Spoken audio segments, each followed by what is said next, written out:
Thank you for coming with us on this journey to a golden future. We pray that today's broadcast will help you in some way to find, fulfill, and finish God's will for your life. Now we invite you to join us in the Golden State Baptist College radio studio. Welcome to A Golden Future. I'm Brother Fuller. See, natural. That was nice. That was nice. I like that one. We'll keep that in there. We are keep going. I'm Brother Simmons. And we want to thank you for joining us for another broadcast, another episode. And we're looking forward to it. They're going to have to tell us if we like our S's, or they should really tune in. Tell us what we do. I hear that those random sound effects are really annoying. Are they? Yeah. The S sound and the, there's one that a lot of people don't catch. I catch it myself doing it a lot, but when I'm about to start talking, I'm like, and I think that you told me that little sound. You told me that is annoying. Yeah. Sorry, listeners, to make you endure those for examples. Yeah, I'm sorry. Yeah. You should let us know, though. Yeah. Hey, we're going to talk about a pretty interesting topic today. I'm pretty excited about it. Okay. We're talking about balance. Balance in your life. How do you get there? What do you need to do? All those things. And I'm looking forward to it. I should have listened to our other our last broadcast, because I heard that one. Like, I felt that was very natural. I don't even know if we told, what we were talking about. We just started talking. Yeah, it was good. I mean, I think we kind of, set a direction of where we were going, and then we just kind of talked it through. I enjoyed that. And we're going to kind of try to do the same thing today. Yeah.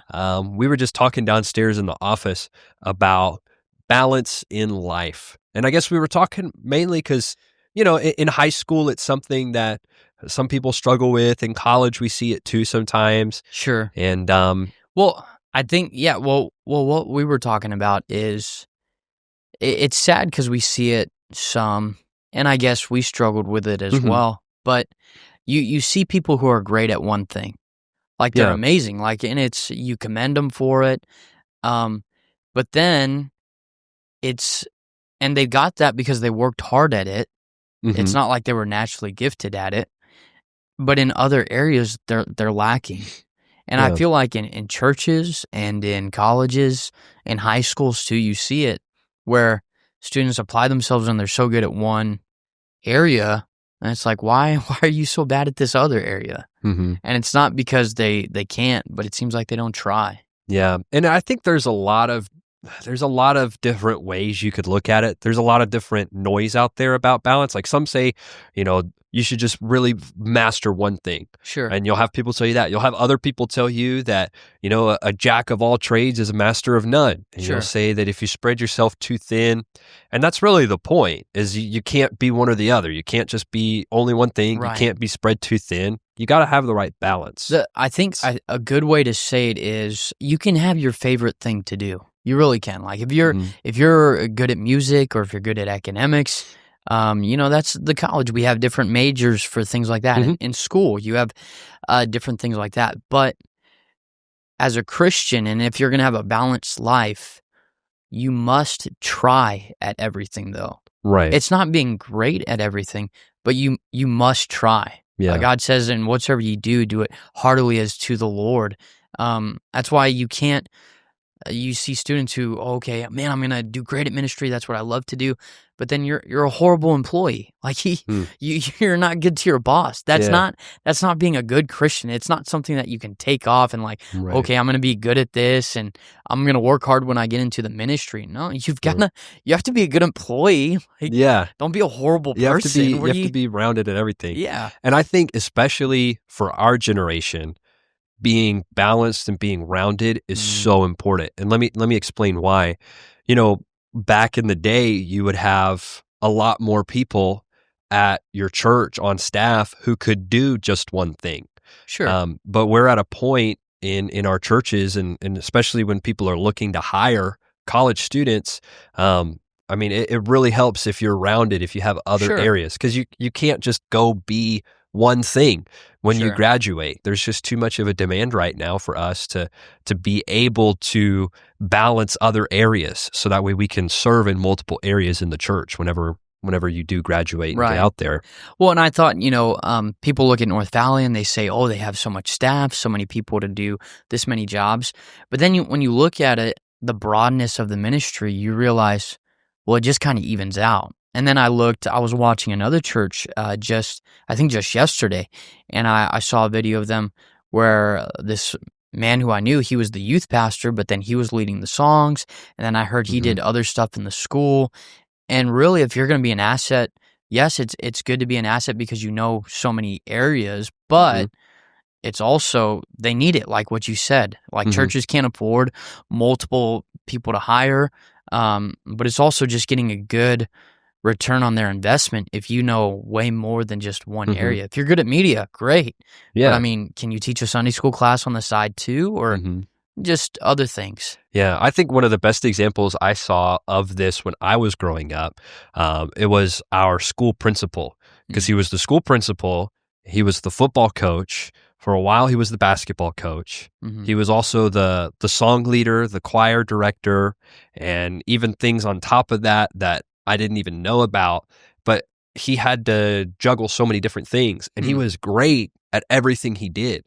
It wasn't like, oh, we have a great football coach, but he's kind of lousy with music. Like he was very balanced at everything that he did. And so we were talking about how we can kind of, I guess, get to that point. Some ideas to throw out there to help people kind of get that balance that we need. And I think we started on the extreme, right? Because we see people who they do excel at one thing, say they excel at ministry here, but then they're horrible at academics here. And that's the extreme, okay? Like they're absolutely good at one thing and then extremely bad at something else. Yeah. And really, we were talking about they get to that point because they see nothing wrong with it. They're there and they have the things that they try to be good at, and then they just don't try at another area. And I don't know. I was trying to explain it to you in a way to where even with things in my life, there's things that I'm good at, but then you see there's an area that you need to excel or you need to work at.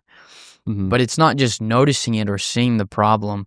You have to realize, okay, I need to make a change. Yeah, I think you kind of said it like getting to a point where really not just acknowledging that you have a problem, right? But getting to the point where you're just tired of being weak in one area and strong in the other, of having such imbalance in your life. Just getting to the point where you really want the change. And I think a lot of teenagers, college students may not realize, but I think a lot of times they do. I think a lot of times they know, okay, maybe I'm good academically, but when the weekends come, I'm not really putting my best foot forward in ministry, right? Maybe I think majority of people are able to notice that about themselves. But it's like you said, you got to get to a point, first of all, where you actually want to make a change about it, where you actually want to do something about it. Like, let's talk about it. So, someone, okay, who needs to lose weight. I know, I'm looking, guys, I'm looking, all right? But they can see the mirror. They see it every morning. They can see the scale. And people can tell them, man, you're big, man. Or someone who's scrawny and needs to work out. They can have people who constantly tell them. They can constantly see it in the mirror. But just seeing it and just acknowledging it doesn't make the difference. It's when you're uncomfortable or you're sick and tired of where you're at. And same thing in Christianity. When will we actually do ministry? When will we go out and tell more people? When will we get serious about our Bible reading or praying? It's when we finally get sick of, I know that I should be doing something. I know I should be getting better, but I'm choosing not to constantly. Yeah. And maybe this isn't like the best verse to apply to this. But the Bible talks about as a dog returneth to his vomit, so a fool returneth to his folly. And it's just, at what point do you realize, like, okay, I can't do this anymore. I can't just keep going back to this default. And so maybe that's not the best application of that verse, but the idea we're trying to get to is that you can't just keep going back and this is the same life. There's got to come a change. See, and that's the dangerous thing that we've noticed, why we hope people snap out of it, because years down the line, you and I have seen it already, where people who were like that, they never snapped out of it. And 10 years later, it's the same. And if we're not careful, if we don't fix it, then it's not just a habit. It's not just a daily thing. It becomes a lifetime where you did that your whole life and you never addressed it. Yeah. So I think we we kind of, I guess, both agree that that's really the starting point is getting to the point where you realize, okay, this is a problem that I'm not dealing with anymore. So where do you go from that? Like you realize, you acknowledge, okay, I have a problem. I'm weak in this area, and rejoice. Pat yourself on the back. Sure. You're really strong in this one area. That's great, but I need to work on this other area. So where do you go from there? And I guess we kind of started with developing your own plan. Right? Sure. Like each person is going to have a different route. Each person's going to have a little bit of a different plan that works for them, but you have to start there and develop that plan. Right. And it's sad because this is like cliche. Like everyone says it, but you have to make it not cliche. Like this, it's true. They make budgets for a reason. Like there's budgets because, okay, for the majority, this is the template that you can use, but you have to make that budget yours. They make workout plans because workouts do work. It's just they're not going to work for every single person, but you have to find the one that does. Yeah. And the same thing with these other areas in your life. You have to start, you have to plan, you have to get your Bible reading checklist, you have to get your prayer list, but it doesn't have to be a leather-bound book like Pastor Trieber. It doesn't have to be an iPad like your aunt or uncle. Like you've got to make it yours. If it works better on paper for you, do it.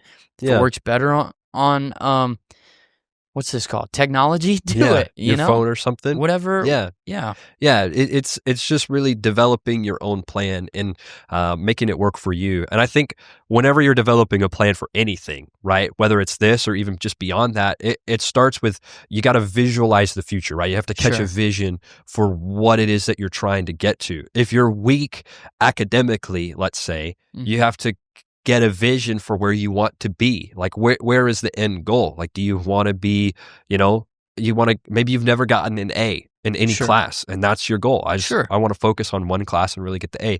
I'm not exactly sure what it is, but you got to start with a vision for the future and kind of get that lined out. Then the rest of the plan kind of falls into place once you get that. Sure. There's this guy who does extreme workouts.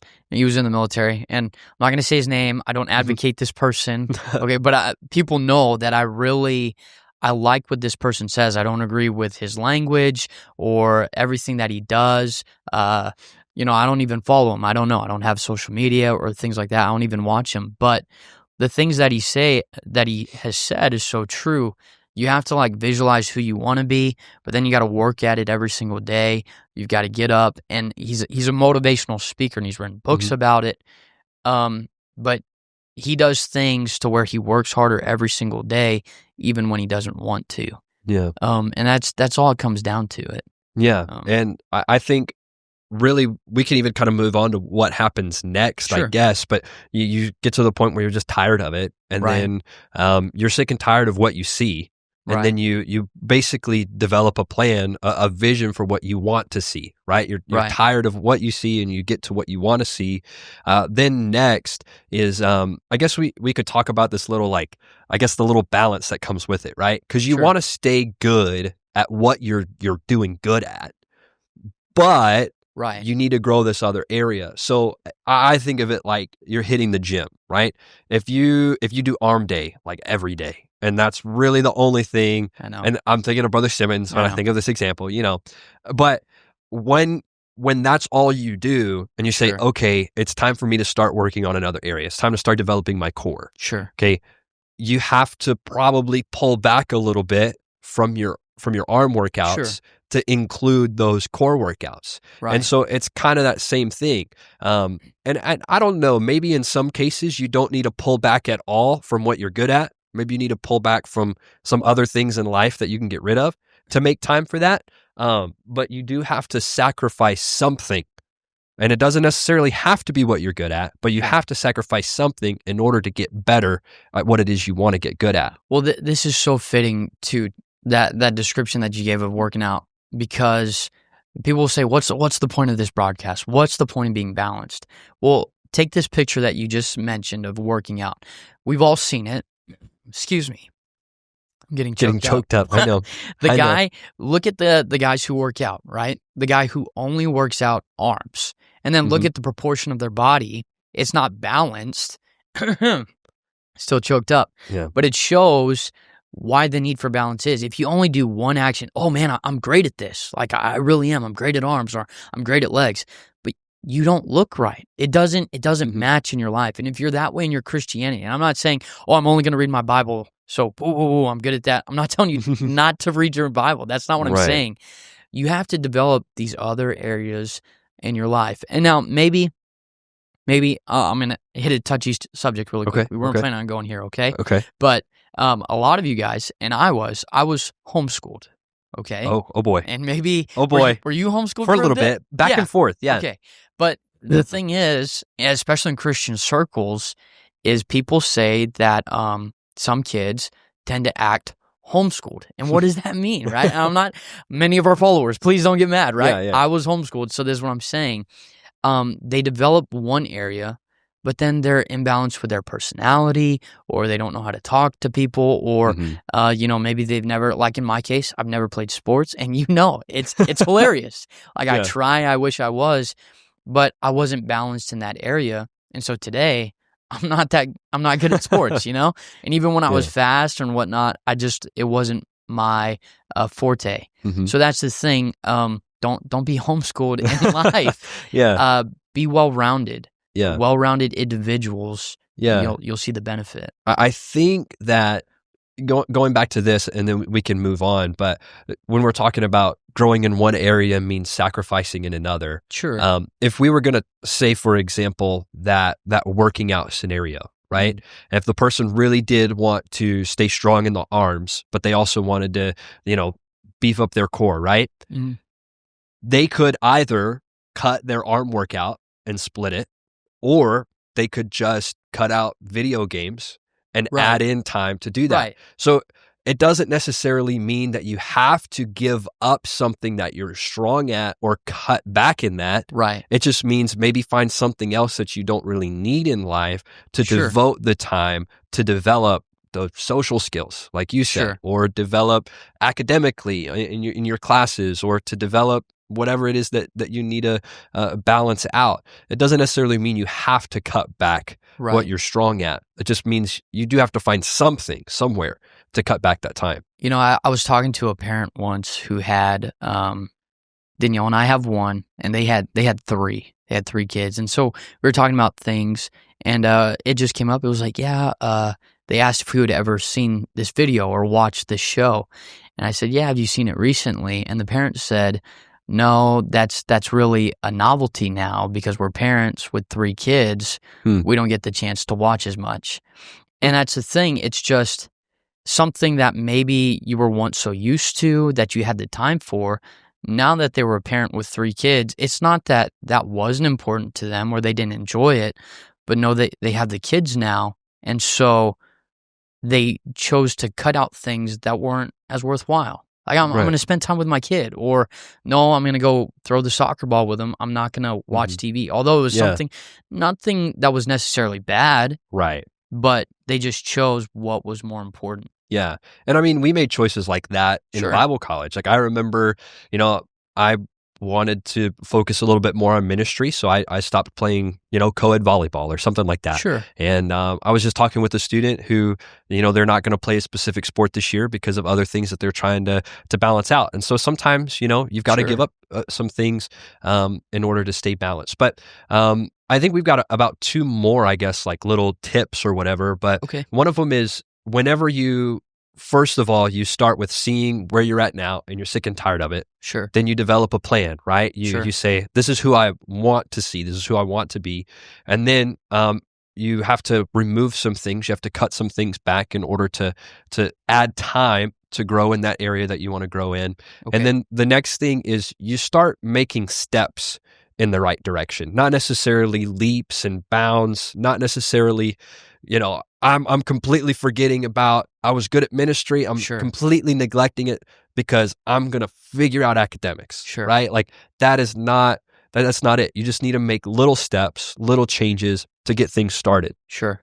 Pastor said it maybe 2 Wednesday nights ago, or maybe last Wednesday, but he was talking about reading your Bible and setting goals for this year, praying, and he's been encouraging that. He does it every year, right? Mm-hmm. Well, if you're going to start reading your Bible and you never have, and if you set the goal, I'm going to read 100 chapters a day, that is an amazing goal. Yeah, it's a it great really goal. is. You should be commended, and I honestly hope you could do it all. Now, you'll find out with everything, if you do it too much or if you bite off more than you can chew, you're going to burn out. Yeah. It's just our bodies and our minds, and spiritually, we need to grow into something. And it's all progression. Same with age, maturing. You get better slowly. It's just how life is. If you want to diet, there's people who starve themselves, they lose all the weight, and then they find that they gain it back because it was just a diet. They didn't make it a lifestyle that they needed. So it's little steps that you take to become the person that you want to be. Yeah. And little steps, the thing that, I don't know, it's one thing that I've kind of like, my wife and I have talked about a lot this year, and it's really silly, but it's you've probably heard this, celebrating the little wins. Yeah. You ever heard that before? Yeah. Like, for me, those little wins, they just build so much momentum for me. Sure. Right? I don't have to, if I'm trying to work on a new project or start something, I don't have to have this incredible, whoa, this is awesome, it's the best thing ever right out of the gate. Like, I'm okay with a small progress to get me started. That feels great. It means I know I'm getting somewhere. And that's really what I would advise if you're trying to grow in an area. You just take small steps to kind of get things started. Sure. Don't go too crazy right out of the gate. Sure. And then the last thing really is, we can review all of it after this, but the last thing is, once you have a plan, it really just comes down to, you just got to stick to it. Sure. You got to trust the plan that you spent time developing, right. the plan that you spent time praying over, right? Sure. If it's a spiritual area you want to grow in. All of these things, you spend the time to make the plan. You spend the time to make sure that it's right for you. Sure. It just comes down to sticking to it. Sure. Consistency, really. And it's going to happen. I hope it doesn't, but in everything, you always get a spot where you're doing great, you're great, and then maybe you messed up. Maybe you stop doing it for a day, with your diet or with reading your Bible or praying. I missed. And you should hate that. Hate it. Hate that you missed. I messed up. But that's not what defines you. That's not the stopping point. You realize the progress. You see that it's good for you. You see that you're becoming more well-rounded and balanced. If you mess up, don't quit. Just get back up again, and it's going to happen. Just make those more infrequent and keep on going until you get better. Yeah. I don't know. Maybe if I thought about this a little bit longer, it could like really sound cool. And I could come up with a quote for it. Maybe Probably I should. Just say it. It's okay. Okay. Well, what I'm getting at is, I guess successful people, balanced people, they're not insane, right? They're not so much different than you and me. They're just people that stick to the plan, that just stick to the process. It's the kind of person who, in their mindset, it's not like, I'm not like a touchdown player every time, but I'm like the practice player. I show up every day and I trust the plan. Sure. And I trust the process. And sticking to the plan, like you say, even when you mess up, it's like, oh, that's not normal for me. Sure. That's different. That's not who I am. I'm just going to get back on track and stick with the progress. I'm not going to let that moment define me. Instead, I'm going to remind myself, no, I'm the person that sticks to the process. Sure. Even when I mess up. Yeah, somebody told me that the extraordinary Christians are just extraordinary. That's all they are. They do the ordinary every single day. And then to them, the ordinary isn't extraordinary. It's just, this is what I do. Yeah, it's who I am. Yeah. Basically.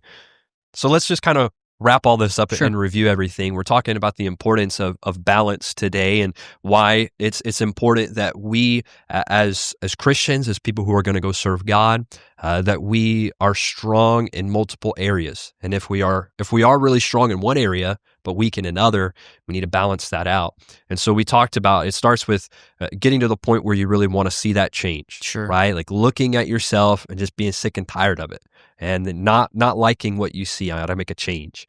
And then you develop a plan. You catch a vision for who do you want to see, who do you want to be. Good. Then once you have that vision, next we talk about the sacrifice, the give and take that comes with that. It doesn't mean you have to sacrifice what you're good at. It just means you have to sacrifice something that you can sacrifice that time for. So then we talk about making steps in the right direction rather than just going all in and neglecting everything just to focus on this. Sure. You mentioned the yo-yo dieting thing. I think that was perfect. And then lastly, just sticking to the plan once you have it, just trusting it. And I think that those things it was probably, we kind of mentioned it like this, right? If we had a student who came into our office and said, hey, can you help me? Yeah. This is kind of what we would probably tell them is these things. So hopefully it's a help to somebody out there. Yeah, especially with this new year. Don't let this year pass by and you wish you would have done more. You know, just try your hardest this year. It's a clean slate. It's amazing. You know, we get a new year, we celebrate it every year like clockwork, but don't let this one pass you by. Maybe you should have been doing something forever ago. Just, start today, you know, make this year the exception. Make it the time when you start, and you'll never regret it. Yeah. And, you know, if you feel like it, you don't have to. But if you feel like putting it in the comment section, what you're strong at, maybe what you're weak at, you say, hey, this year I'm going to work on this area. We would love to know about that and to be able to see if we can help you out with that in any way. And we hope that the broadcast this year continues to be a blessing. And make sure that if you are listening on YouTube or wherever else that you subscribe and that you share with a friend, that'll just help us reach more people this year. Good. And that would be great. So we thank you so much for tuning in. Is there anything else you want to say before we sign off? Well, just remember that doing God's will today leads to God's will tomorrow. Thank you for listening to a Golden Future radio broadcast. If you'd like to listen to our other episodes, you can find us on Apple Podcasts, Spotify, and YouTube. Also, we'd love to hear from you. Email us at agoldenfuture@gspc.edu. And tune in next week to the broadcast dedicated to help this generation discover God's purpose for their lives.